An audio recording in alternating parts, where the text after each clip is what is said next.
Doctor Zakir Naik আপনাদের পেশার মানুষ, কিন্তু তিনি চেয়ার আমাদেরটা দখল করে বসে আছেন, হুজুরদের চেয়ার দখল করে বসে আছেন।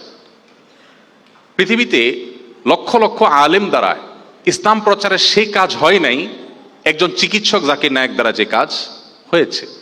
আমি আমার এক বন্ধু, সিনিয়র মানুষ, তো উনি বললেন যে ভাই আমি এক সময় ছাত্র ইউনিয়ন করতাম, নামাজ কালাম পড়তাম না, এবং আমি নিজেকে অনেক আধুনিক স্মার্ট মনে করতাম। আসলে ইসলাম নিয়ে আমার কিছু প্রশ্ন ছিল, এই প্রশ্নগুলোর কোনো উত্তর আমি পাচ্ছিলাম না।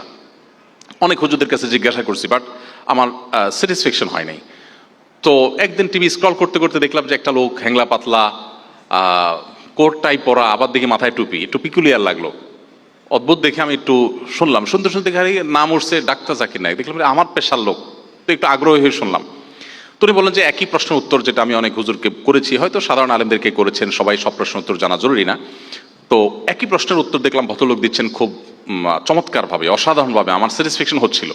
এই যে শুরু করেছেন, আল্লাহ সেই বান্দা, আমার সেই বন্ধু, তিনি এখন আলহামদুলিল্লাহ অনেক ভালো একজন ধার্মিক, খুব রিলিজিয়াস এবং খুব প্র্যাকটিসিং একজন মুসলমান হতে পেরেছেন আলহামদুলিল্লাহ। তো একজন চিকিৎসক হয়েও দাওয়াতের ময়দানে তার অনেক কাজ করার সুযোগ হয়েছে। আপনি ডাক্তার জাকির নায়েকের মতো এত পড়াশোনা করা ছাড়াও আপনার জায়গা থেকে আপনি অনেক কাজ করতে পারেন আপনার ক্ষুদ্র প্রচেষ্টা দ্বারা। যেমন আপনার পেশেন্টকে যদি আপনি বলেন যে ভাই নবী করিম সাল্লাল্লাহু আলাইহি সাল্লামের সুন্নাহ, এটা যদি আপনার লাইফস্টাইলে আপনি মেনটেন করেন, তাহলে আপনি অনেকখানি সুস্থ থাকতে পারবেন। এরপরে তো আমাদের কোনো ভিন্ন মত করার সুযোগ নেই, রাতে তাড়াতাড়ি শোয়াটা আমাদের স্বাস্থ্যের জন্য ভালো। আপনারা কি ভিন্ন কিছু বলেন নাকি? আমরা তো জানি যে আপনারাই, অর্থাৎ ডাক্তাররাই আমাদেরকে বলছেন যে রাতে তাড়াতাড়ি ঘুমোতে হবে, অনেক গভীর রাত জেগে থাকা স্বাস্থ্যের জন্য ভালো না। তো আমার নবী সাল্লাল্লাহু আলাইহি ওয়াসাল্লাম সুন্নাত হলো তিনি এশার পরে দ্রুততার সাথে শুয়ে যেতেন, মাগরিবের পরে রাতের খানা খেয়ে ফেলতেন। এখন আপনারাই বলছেন যে ঘুমানোর অনেক আগে আমরা যদি ডিনার করে ফেলি তাহলে সেটি আমাদের ডাইজেস্টিংয়ের জন্য সহজ হয়, সেটা আমাদের স্বাস্থ্যের জন্য ভালো হয়।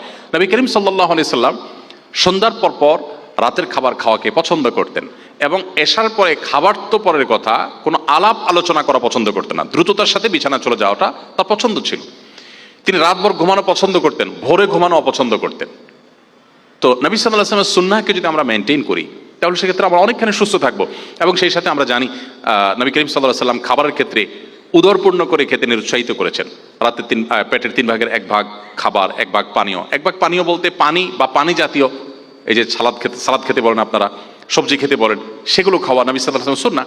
তাহলে সুন্নাহ লাইফস্টাইল যদি কেউ মেনটেন করে তাহলে সেক্ষেত্রে তিনি এমনিতেই সুস্থ থাকবেন, বা আল্লাহ তাআলা তাকে অনেকখানি সুস্থ রাখবেন।